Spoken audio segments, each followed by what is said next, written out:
আসসালামু আলাইকুম। নির্বাচন নিয়ে ৯/৬ নির্বাচন কমিশনের জরুরি সতর্কতা। কিছু জরুরি সতর্কতা জানাচ্ছি আপনাদেরকে। নির্বাচন কমিশন বিএনপির কথায় আপ ডাউন করতেছে। আপনারা লক্ষ্য করলে দেখবেন ২০২৫ সালে জামাতসহ সকল দল বলছিল আগে স্থানীয় সরকার নির্বাচন করুক। যদি স্থানীয় সরকার নির্বাচনটা করে তাহলে দেশের অনেক সমস্যার সমাধান হয়ে যাবে এবং নির্বাচন কমিশন সামনে জাতীয় নির্বাচন করতে কতটুকু সক্ষম সেটাও একটা পরীক্ষা হয়ে যাবে এবং প্রশাসন কতটুকু নিরপেক্ষ আছে এবং প্রশাসনের জাতীয় নির্বাচন করার সক্ষমতা কতটুকু আছে সেগুলি যাচাই হয়ে যাবে। এবং যে ৫ই আগস্টের পর আওয়ামী লীগ পালিয়ে যাওয়ার সাথে সাথে আওয়ামী লীগের অসংখ্য জায়গা থেকে এই যে স্থানীয় সরকার নির্বাচনে যারা বিজয়ী হয়েছিলেন, চেয়ারম্যান মেম্বার হয়েছিলেন, পৌরসভার চেয়ারম্যান হয়েছিলেন, এরা অনেকে পালিয়ে গেছেন। তাহলে এখানে নির্বাচনের মাধ্যমে জনগণের প্রতিনিধি নির্বাচিত হবে এবং এই যে জনগণের সেবাটা নিশ্চিত হবে। এখানে অনেকগুলি সুবিধা ছিল। বিএনপি বাধা দিয়েছে, বিএনপি নিষেধ করছে নির্বাচন করা যাবে না, এই নির্বাচন কমিশন সেটাই মেনে নিয়েছে। এই নির্বাচন কমিশন এই যে ঠিক করছে যে আগামী নির্বাচনে দায়িত্ব পালন করবে বিএনসিসি। বিএনপি বাধা দিয়েছে যে বিএনসিসিকে বাদ দিতে হবে, এরা ছাত্র, এদেরকে রাখা যাবে না। এই নির্বাচন কমিশন বিএনপির এই দাবিও মেনে নিয়েছে, একেবারে সাথে সাথে মেনে নিয়েছে। এই যে বিএনসিসি নিয়োগ দেওয়া বাস বাতিল করে দিয়েছে ওরা, আজকে প্রজ্ঞাপন জারি করছে ওরা বিএমসিসি নিয়োগ দিবে না, বিএমসিসি যে ক্যাডেট আছে এদেরকে নিয়োগ দিবে না। এদেরকে নিয়োগ দিবে না এই জন্য বিএনপি এই জন্য এদেরকে নিষেধ করছে নিয়োগ দিতে, কারণ বিএনপি প্রশাসন কিনতে পারবে, প্রশাসনকে ম্যানেজ করতে পারবে। বিএনপি চাচ্ছে প্রশাসনিক কু করে ক্ষমতায় যাওয়ার জন্য, এই ছাত্রদেরকে পারবে না কিনতে, ছাত্রদেরকে টাকা দিয়ে কিনতে পারবে না, এরা বিক্রি হবে না, বিএনপি জানে। এই জন্য এদেরকে বিএনপি নিষেধ করছে নিয়োগ দিতে না নির্বাচনকালীন দায়িত্বে, আর নির্বাচন কমিশনও সেটা মেনে নিয়েছে। এই নির্বাচন কমিশন হলো ওই কমিশন, এই নির্বাচন কমিশন সচিব ছিল প্রধান নির্বাচন কমিশনার নাসির, উনি ছিলেন সচিব। সচিব থেকে পদত্যাগ অবসরে যাওয়ার পর উনি মহেশখালী কুতুবদিয়া, কক্সবাজারে যে আসনটা ৪ নম্বর আসন, মহেশখালী কুতুবদিয়া থেকে উনি বিএনপির নমিনেশন চেয়েছিলেন ২০১৮ সালে।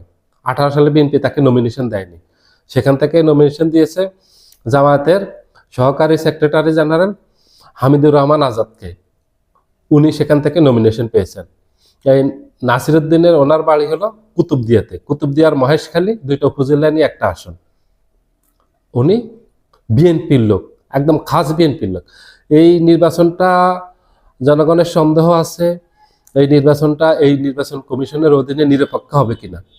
গত ৩টা নির্বাচনে জনগণ ভোট দিতে পারেনি, নির্বাচনে অধীর আগ্রহে আছে জনগণ, এই আগামী নির্বাচনটাতে ভোট দিবে এই অপেক্ষা আছে, সারা দেশের জনগণ অপেক্ষা আছে যে নির্বাচনটা নিরপেক্ষ হবে, সুষ্ঠু হবে, ভোট দিবে। যদি এই নির্বাচন নিয়ে ৯/৬ করে এই নির্বাচন কমিশন, তাহলে এই নির্বাচন কমিশন এই দেশ থেকে পালিয়ে যেতে পারবে না। আওয়ামী লীগ তবুও দেশ থেকে পালিয়ে ভারতে যেতে পারছে, একটা আশ্রয়ের জায়গা ছিল আওয়ামী লীগের আছে, এরা কোথাও পালিয়ে যেতে পারবে না, এদেরকে পালাতে দিবে না। যদি আমাদের দেশে এই সামনের নির্বাচনটা যদি নিরপেক্ষ না হয়, সুষ্ঠু না হয়, গ্রহণযোগ্য নির্বাচন যদি না হয়, এটা নিয়ে যদি এই নির্বাচন কমিশন কোনো ধরনের এই মানুষের সাথে, জনগণের সাথে যদি প্রতারণা করে, কোনো ধরনের প্রহসন করে, অবৈধভাবে কাউকে যদি ক্ষমতায় নেওয়ার চেষ্টা করে, তাহলে আমাদের দেশে গৃহযুদ্ধ লেগে যাবে। এটা নির্বাচনের সাথে সংশ্লিষ্ট যারা আছেন এবং আমাদের দেশের বিশেষজ্ঞ যারা আছেন এবং জ্ঞানী গুণী যারা আছেন, এটা সবার মত। কারণ আমাদের দেশের বর্তমান রাজনৈতিক পরিস্থিতি কিন্তু স্থিতিশীল না। ৫ই আগস্টের পর অর্থনৈতিক স্থিতিশীলতা আসছে, অন্যান্য দিক থেকে স্থিতিশীলতা আসছে আমাদের দেশে। দেখবেন সব দিকে স্থিতিশীলতা আসছে, কিন্তু আমাদের দেশে এখনো রাজনীতি স্থিতিশীলতা আসেনি। এই রাজনৈতিক স্থিতিশীলতা নির্ভর করবে এই নির্বাচনের উপর, এই নির্বাচনটা কেমন হবে। যদি নির্বাচনটা যদি অবৈধ হয়, যদি কারচুপির হয়, যদি সূক্ষ্মভাবে কারচুপি করার কোনো মানসিকতা থাকে নির্বাচন কমিশনের এবং অন্যদের, তাহলে দেখবেন যে দেশে গৃহযুদ্ধ লেগে যাবে। এটা কেউ মেনে নেবে না। একেবারে চোখের সামনে কারচুপি করবে, শেখ হাসিনার মতো 14 সালের নির্বাচন করবে, 18 সালের মতো নির্বাচন করবে, 24 সালের মতো আমিডামি নির্বাচন করবে। এইসব নির্বাচন জনগণও মেনে নিবে না, কোনো রাজনৈতিক দলও মেনে নিবে না আমাদের দেশে। এটা বড় বিপদে পড়বে আমাদের দেশ। পুরো 18 কোটি মানুষ সংকটে পড়ে যাবে এবং সরকার মহাবিপদে পড়বে। সরকারের অনেক উপদেষ্টা এখন এই কূটনৈতিক পাসপোর্ট জমা দিয়ে সাধারণ পাসপোর্ট নেওয়ার আবেদন করছেন, অনেকেই বিদেশে চলে যাওয়ার প্রস্তুতি নিচ্ছেন।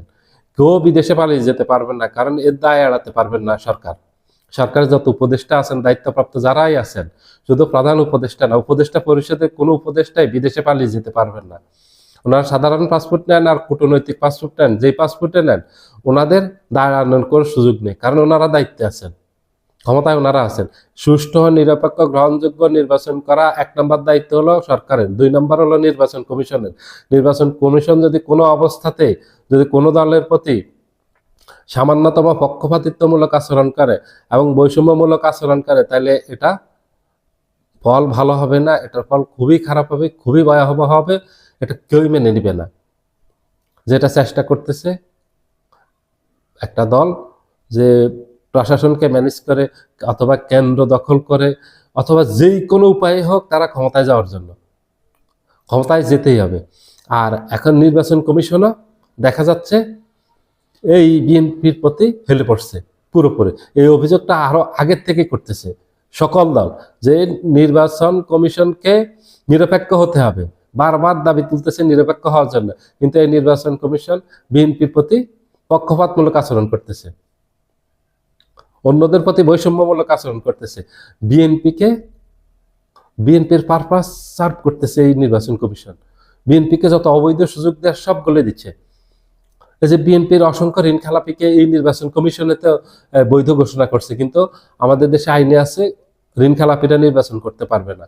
অনেক দ্বৈত বিএনপির প্রার্থীকে, যাদের দ্বৈত নাগরিকত্ব আছে, তাদেরকে নির্বাচন করার সুযোগ দিয়েছে এই নির্বাচন কমিশন। এখন এই নির্বাচন কমিশন নিয়ে অনেক প্রশ্ন আছে, এই জন্য সবাইকে সতর্ক থাকতে হবে, সাবধান থাকতে হবে। এই নির্বাচন কমিশন স্পষ্টভাবে একেবারে সরাসরিভাবে বিএনপির পক্ষ নিয়েছে, বিএনপিকে বিজয়ী করার জন্য সকল চেষ্টা করে যাচ্ছে। না হয় বিএনপি ছাড়া এই দেশে তো আরো অসংখ্য রাজনৈতিক দল আছে, তাদের কোনো মতামত নিয়েছে নির্বাচন কমিশন? যে একক বিএনপির একটা দাবির প্রতি যে প্রত্যেকটা বিএনপি যা দাবি করেছে, যখন যা দাবি করেছে, সব নির্বাচন কমিশন মেনে নিয়েছে। অন্য রাজনৈতিক দলগুলোর সাথে আলাপ আলোচনা করছে, এখানে জামাত আছে, এনসিপি আছে, ইসলামী আন্দোলন আছে, আরো অনেক পার্টি আছে, তাদের সাথে কি আলোচনা করছে যে আমরা এই সিদ্ধান্ত নিয়েছি, এখন বিএনপি এটার এই সিদ্ধান্তের বিপক্ষে অবস্থান নিয়েছে, আমরা কি করব? না, বিএনপি যা চেয়েছে নির্বাচন কমিশন কারোর সাথে আলোচনা ছাড়াই বিএনপি সকল দাবি মেনে নিয়েছে।